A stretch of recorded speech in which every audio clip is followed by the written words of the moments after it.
Mirrors, as we know them today, were invented by the Venetians.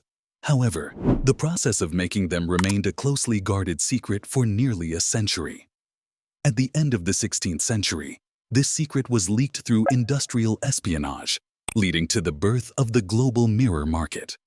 Today, this industry generates over $100 billion annually.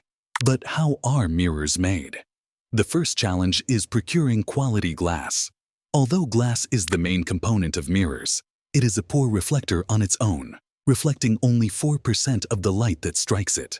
Nevertheless, its uniformity makes it an ideal base for mirrors and allows it to be molded into various shapes for specialty mirrors, making it an industry favorite. Glass sheets are primarily made from silica, which can be refined or mined from sand.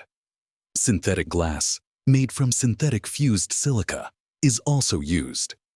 Once the glass arrives at the factory, it is transported on a conveyor belt to the washing station. Here, sprayers blast the glass with water and cerium oxide, a powder obtained from minerals like monazite. Rotating brushes scrub and polish both surfaces, removing oils and impurities. This process takes about a minute and a half. Next, the glass is sprayed with hot demineralized water, as minerals in tap water can damage the metals applied later. The first metal applied is liquefied tin, which allows the primary reflective metal, silver, to adhere to the glass.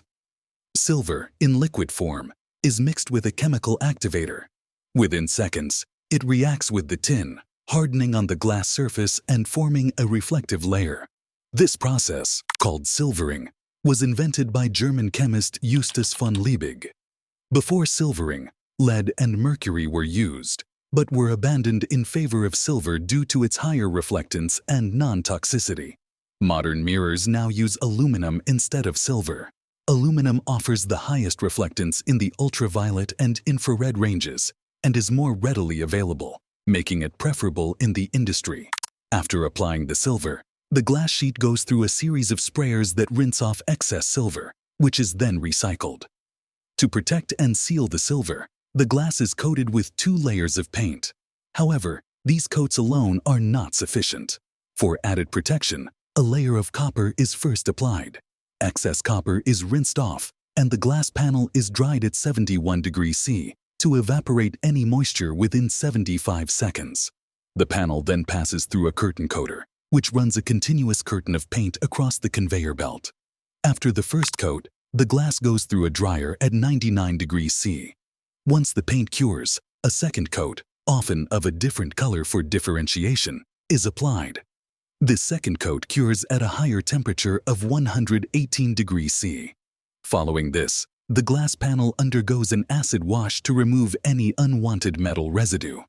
It is then inspected by a quality control team for surface faults. If a fault like a bubble is found, that section is cut out rather than wasting the entire glass sheet. Finally, the mirror is cut into the desired shape using a saw with diamond-dusted tips. Diamond, the hardest material known, cuts through glass effortlessly. The mirror is now ready for shipment to locations around the world. Let us know in the comments what other topics you'd like us to cover in future videos. And don't forget to check out the video linked here.